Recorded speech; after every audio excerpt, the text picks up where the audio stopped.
மகர ராசிக்கார அன்பர்களே, மகர ராசிக்கார அன்பர்களுக்கு வரக்கூடிய காலகட்டம் புதிய தொழிலில் கால வைக்கக்கூடிய காலகட்டம், குழந்தைகளுடைய ஆரோக்கியத்தில் கவனமாக இருக்க வேண்டிய காலகட்டம், முன்னோர்கள் அதாவது நம்மளுடைய பெற்றோர்களோ இல்லை யாராவது இருக்காங்க அப்படின்னா அவங்களுடைய ஆரோக்கியத்தில் கொஞ்சம் பார்த்துட்டு இருக்க வேண்டிய ஒரு காலகட்டம், நல்ல ஒரு முதலீடு எடுத்து ஒரு விஷயத்தில் நீங்கள் போடக்கூடிய ஒரு நேரமாக இந்த நேரத்தை நீங்கள் யோசிச்சுட்டு இருப்பீங்க. இதை பண்ணலாமா வேண்டாமா அப்படின்னு யோசிச்சுட்டு இருக்கக்கூடிய ஒரு காலகட்டத்தில் இருப்பீங்க.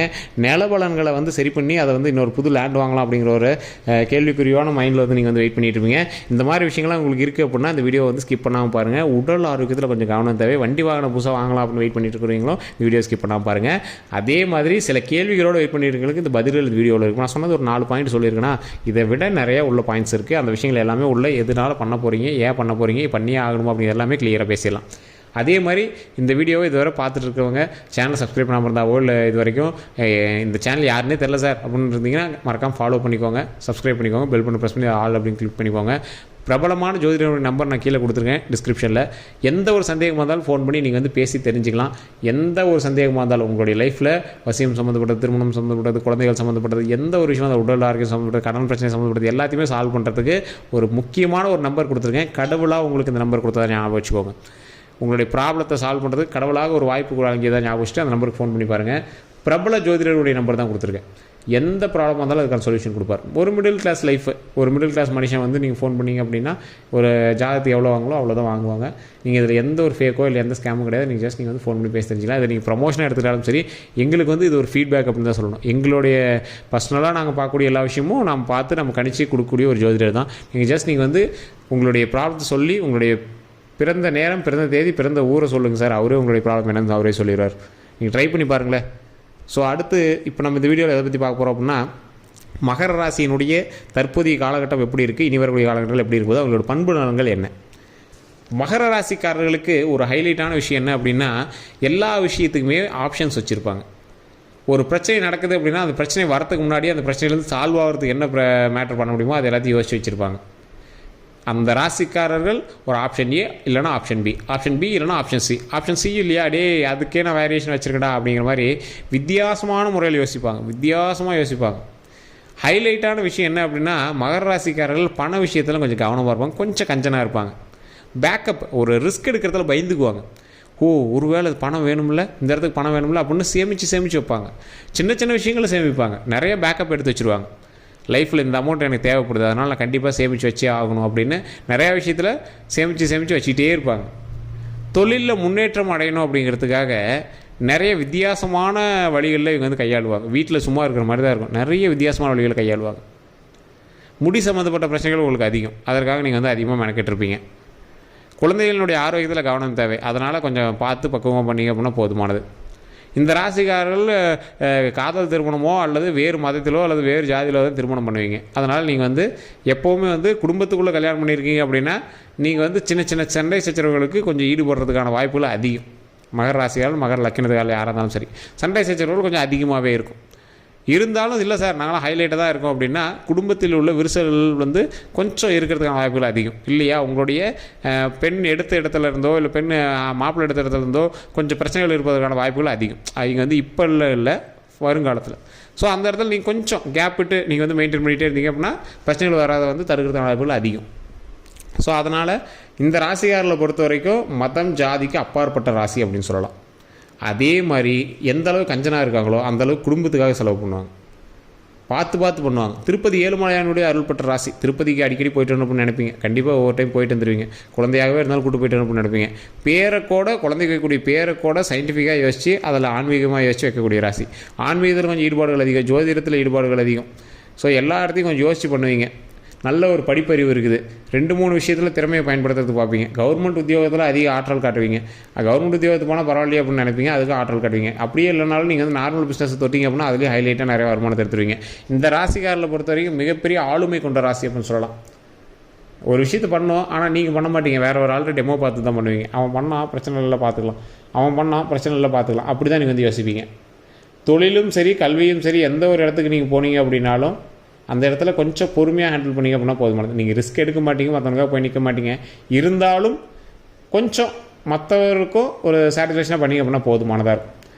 நீங்கள் எப்படி அப்படின்னா உங்களை எல்லோரும் செல்ஃபிஷ் அப்படின்னு சொல்லக்கூடிய அளவுக்கு இருப்பாங்க.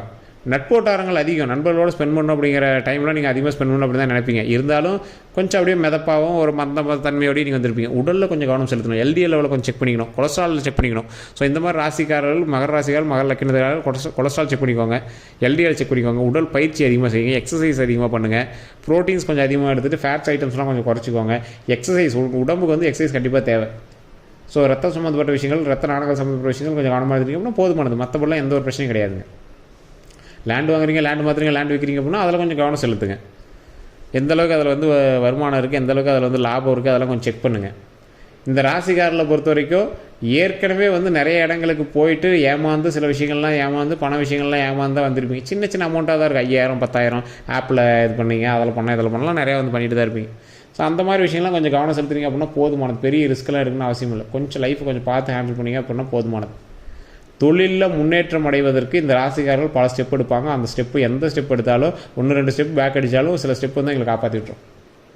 நிறைய வருமானத்தில் வந்து இங்கே வந்து ஸ்டெப் எடுக்கணும் அப்படிங்கிறதுக்காக முதலீடு அதிகப்படுத்த மாட்டாங்க. அப்படி ஒரு வேளை நீங்கள் முதலீடு போட்டுட்டீங்க அப்படின்னா நீங்கள் தப்பு பண்ணுறீங்க அப்படின்னு அர்த்தம். நான் நிறைய டைம் இந்த வருமானத்தை பற்றியும் முதலீடு பற்றியுமே உங்களுக்கு திருப்பி பேசுகிறேன். ஏன் அப்படின்னா இப்போ நீங்கள் வந்து அதிகமாக முதலீடு போடக்கூடாது அப்படிங்கிற ஒரு காலகட்டம். போட்டிங்க அப்படின்னா மாட்டிக்குவீங்க. முதலீடு போடாமல் செய்யக்கூடிய தொழில் தான் நீங்கள் வந்து எப்பவுமே விரும்புவீங்க. இப்போ வந்து புதுசாக அவங்க சொல்கிறாங்க லாபம் வருது அதுன்னு ட்ரை பண்ணுறீங்க. இருந்தாலும் அந்த தொழிலை விட்டால் தான் சார் பிடிக்க முடியும் அப்படின்னு நீங்கள் வந்து ட்ரை பண்ணிகிட்ருக்கீங்க. சார் நிறைய பேர் விட்டால் தான் கற்றுக்க முடியும். ஒரு எக்ஸாம்பிள் ட்ரேடிங் பண்ணுறீங்க, ஸ்டாக் மார்க்கெட் பண்ணுறீங்க அப்படின்னா சார் இதெல்லாம் நிறைய பேர் விட்டீங்க தான் சார், கொஞ்சம் விட்டு தான் சார் எல்லாம் கற்றுக்குவாங்க அப்படிங்கிற மாதிரி நீங்கள் ட்ரை பண்ணுவீங்க. இப்போது உங்களுக்கு அதற்கான நேரம் இல்லை. போட்டால் லாக்கு தான்.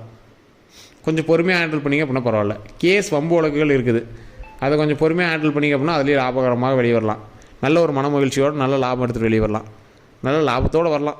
ஸோ கொஞ்சம் பொறுமையாக அந்த கேஸுமே வந்து கொஞ்சம் நிலுவையில் தான் இருக்கும். கொஞ்சம் அப்படியே கொஞ்சம் பொறுமையாக தான் ஹேண்டில் பண்ணிட்டு போனோம். ஃபைனல் அவுட்புட் கொஞ்சம் நல்லதாகவே கிடைக்கும். உங்களுடைய பங்காளிகள் சண்டைகள் கொஞ்சம் அதிகம். உங்களுக்கு பூர்வீகனால அவ்வளோ செட் ஆகாதும்பாங்க. கொஞ்சம் பங்காளிகளினுடைய ஆதிக்கம் அதிகமாக இருக்குது. ஸோ பங்காளிகளுடைய ஆதிக்கத்தை வந்து கொஞ்சம் வெளியே வந்துருங்க. உங்கள் மீது பொறாமை கொள்ளக்கூடிய மக்கள்கள் அதிகம். உங்களுடைய வீடுகள்லையோ பக்கத்துலையோ உங்களோட சொந்த காலத்துலையோ பங்காளியோ ஏதோ ஒன்று, உங்கள் பக்கத்து வீடோ ஏதோ ஒன்று, அவங்கெல்லாம் தேவையில்லாத சண்டை சச்சரவுகளாக இருக்கும். அவங்களதெல்லாம் கொஞ்சம் வெளியே வந்துடுங்க. தேவையில்லாதவர்கள்ட்ட நிற்கவே கூடாது. நீங்கள் அவ்வளோ ரிஸ்க்கெல்லாம் எடுக்க மாட்டீங்க. சார் நான் எதுவுமே பண்ணல சார், அவனே தான் சார் வந்து நோண்டிட்டு இருக்கிறான், கடுப்பாக இருக்குது சார் அப்படிம்பீங்க. தேவையில்லாமல் உங்கள் நண்பர்கள்ட்ட குழம்பிட்டு இருப்பீங்க. என்ன பண்ணுறேனே சொல்ல சார், எரிச்சலாக இருக்குது சார் அப்படின்லாம் சொல்லிட்டு இருப்பீங்க. ஒன்றும் பயந்துக்கு தேவையில்லை. கொஞ்சம் பொறுமையாக ஹேண்டில் பண்ணுங்கள். எல்லா விஷயமே கொஞ்சம் ஃபைனல் ஸ்டேஜ் வந்துச்சுன்னா உங்களுக்கு வந்து சரியாயிடும்.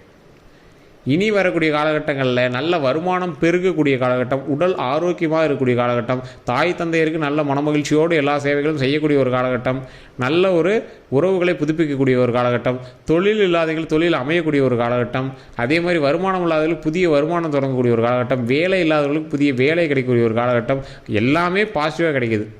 திருமணம் நடக்காதவர்களுக்கு கொஞ்சம் தள்ளி போய் நடக்கும், அவ்வளோதான். ஒரு 3 மாத காலம் கொஞ்சம் இழுபறியாக இருந்து நடக்கும். ஒரு சிலருக்கு இப்போ சமீபத்தில் நடந்திருக்கும். அவங்களுக்குலாம் ஒன்றும் ப்ராப்ளம் இல்லை. ஏன்னா இனி வரக்கூடிய காலகட்டங்கள் தான் நான் சொல்கிறேன். முன்னாடி வந்து இந்த பௌர்ணமிக்கு முன்னாடி பார்த்துட்ருக்கீங்க அப்படின்னா ஆட்டோமேட்டிக்காக உங்களுக்கு வந்து நடந்திருக்கு, திருமணம் நடந்திருக்கும். இந்த வருடத்துலேயே கூட உங்களுக்கு நடந்துருக்கும். குழந்தை பேர் இல்லாதவர்களுக்கு இனி வரக்கூடிய காலகட்டத்தில் குழந்தை பேர் அமையும். கண்டிப்பாக நீங்கள் வந்து பழனிக்கு போயிட்டு வாங்க. பழனிக்கும் மேல்மலையனூர் கோயிலுக்கும் கண்டிப்பாக போயிட்டு வாங்க. பழனிக்கு போகிறவங்க கீழே இருக்கக்கூடிய திருஆவினங்குடியில் வணங்கிட்டு அதுக்கப்புறமேட்டு பழனி மலை மீது போய் வணங்கிட்டு வாங்க. நிறைய பேருக்கு தெரியல சார், எல்லா வீடியோலையும் சொல்கிறேன். பழனிக்கு போகிறவங்க கீழே இருக்கக்கூடிய திருஆவினங்குடியிலையும் வணங்கிட்டு தான் மேலே போய் பழனியில் வணங்கணும்.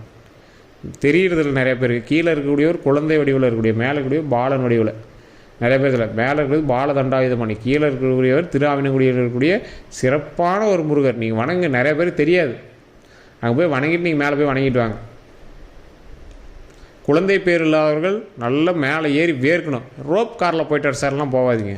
நடந்து படி ஏறுங்க, வேர்க்கணும். உடம்பு உங்களுக்கு வேர்க்கணும். நிறையா அதில் எவ்வளோ சயின்ஸ் இருக்குன்னு ஒரு வீடியோவில் போட்டிருக்கேன். நிறைய பேர் பார்க்கல அப்படின்னா நீங்கள் வந்து கண்டிப்பாக பார்த்து தெரிஞ்சுக்கோங்க. உடம்பு வேர்க்கணும், மேலே இருக்கிற ஹீட்டு வெளியே வரணும். அந்த மேலே இருக்குது பார்த்திங்களா ஒரு சிலை, அந்த சிலையிலேருந்து கௌபீன தீர்த்தம்னு ஒன்று வெளியே வரும். அதாவது உடம்புல இருக்கிற ஹீட்டு வெளியே வர மாதிரி நம்மளுக்கு வேர்வையாக வருதில்ல, அது மாதிரி அந்த சிலையிலேருந்து வெளியே வரும். சிலையிலேருந்து வெளியே வரக்கூடிய திரவத்தை தான் மேலே சந்தனமும் விபூதி தடவை காலையில் வலிச்சு கொடுப்பாங்க. அதுதான் வந்து உடலில் இருக்கக்கூடிய பிரச்சனைகளை தீர்க்கும். அதாவது போகர் தன்னுடைய இளமையை திரும்ப பெறுவதற்காக தன்னுடைய சீடனான தண்டாயுதபாணியை வந்து புலிப்பாணியை வந்து அந்த இடத்துல சீடனாக எடுத்துக்கிட்டு அந்த இடத்தை தண்டமாக பயன்படுத்தி ஒரு சிலையை உருவாக்குறாரு. அந்த புலிப்பாணியை வந்து குருவாக ஏற்றுக்கிட்டு போகர் வந்து பூஜை பண்ணுறாரு. அப்படி பூஜை பண்ணும் போது அந்த இடத்துக்கு அமைச்ச சிலைக்கு ஒரு பெயர் அமைக்கணும்.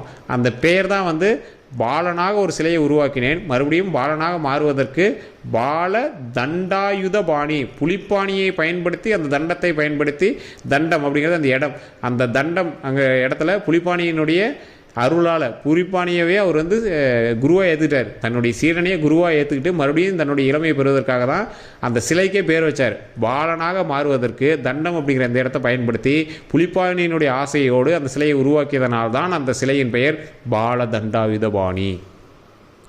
ஸோ மறுபடியும் இளமை பெருகணும் அப்படிங்கிறதுக்காக தான் அந்த இடத்துல இருக்கக்கூடிய சிலையை உருவாக்குனாங்க. மேலே இருக்கக்கூடிய அந்த கௌபீட தீர்த்தத்துலேருந்து வரையக்கூடிய பஞ்சாமிரத்தை வலித்து மக்களுக்கு கொடுப்பாங்க.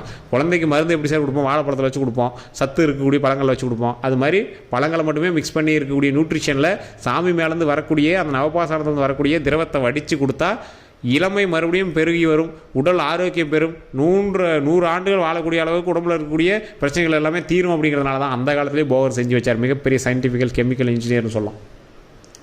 இப்போ நீங்கள் பழனிக்கு போகிறவங்களாம் போகிறாங்க, ரோப் காரில் போய் இறங்குறாங்க, சாமி அப்படியே விஐபி சீட்டு கொடுத்து சாமி பார்த்துட்டு டக்குன்னு வந்துடுறாங்க.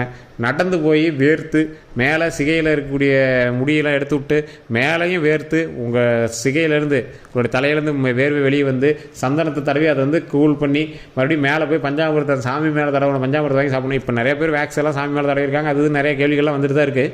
பழசில் சொல்கிறேன், அந்த இடத்துல வந்து சாமி மேலே இருக்கக்கூடிய பஞ்சாமிரத்தை வாங்கி தடவி அதை வந்து மனிதர்களுக்கு கொடுத்து சாப்பிட சொல்லுவாங்க. அப்போ வந்து பிரச்சனைகள்லாம் சால்வ் ஆகுது அப்படிம்பாங்க. அதே மாதிரி அந்த சாமிக்கு மேலே இருக்கக்கூடிய விபூதியும் சந்தனத்தையும் எடுத்து மக்களுக்கு கொடுப்பாங்க. அதை வந்து உடம்புல பூசிக்கோ நல்லது அப்படின்னு. ஸோ அதெல்லாம் தடவும் போது உடம்புல வந்து மிகப்பெரிய ஆற்றலும் உருவாகும், அருள் உருவாகும், ஆறா உருவாகும், உடல் வந்து பாலனாக மாறுவதற்கு மிகப்பெரிய சக்தி உண்டாகும். அதெல்லாம் பயன்படுத்தி தான் வந்து அந்த காலத்தில் குழந்தை இல்லாதவர்கள்லாம் டக்குன்னு குழந்தை கிடைக்கிறதான வாய்ப்புகள் அதிகமாக இருந்தது. ஸோ இந்த தடவை கண்டிப்பாக நீங்கள் வந்து குழந்தை இல்லாதவங்களுக்கு வந்து போயிட்டு இருக்கீங்க அப்படின்னா கண்டிப்பாக பழனி மலைக்கு போயிட்டு வாங்க, கண்டிப்பாக குழந்தை வரம் கிடைக்கும். குழந்தையினுடைய உடல் ஆரோக்கியமாக இருக்கும், எல்லாருடைய உடலும் ஆரோக்கியமாக இருக்கும். மனமகிழ்ச்சியோடு நீண்ட ஆயுளோடு உடல் ஆரோக்கியத்தோடு நாம் வந்து வாழலாம். ஸோ இதான் வந்து கடவுள் நமக்கு கொடுக்காதுங்க. வேறு ஏதாவது கருத்துக்கள் வேணும் அப்படின்னா நீங்கள் வந்து மறக்காம கமெண்ட் செக்ஷனில் பதிவிடுங்க. கடவுள் நமக்கு நன்மை தரக்கூடிய ஒரு காலகட்டம், உடல் ஆரோக்கியம் தரக்கூடிய ஒரு காலகட்டம், நீண்ட ஆயுள் தரக்கூடிய ஒரு காலகட்டம். இந்த காலகட்டத்தில் கண்டிப்பாக நம்ம வந்து முருகனை வேணும்னா கண்டிப்பாக நமக்கு வந்து கடவுள் நல்லதே நடக்கும், நல்லதே நடத்துவார். எல்லோருக்கும்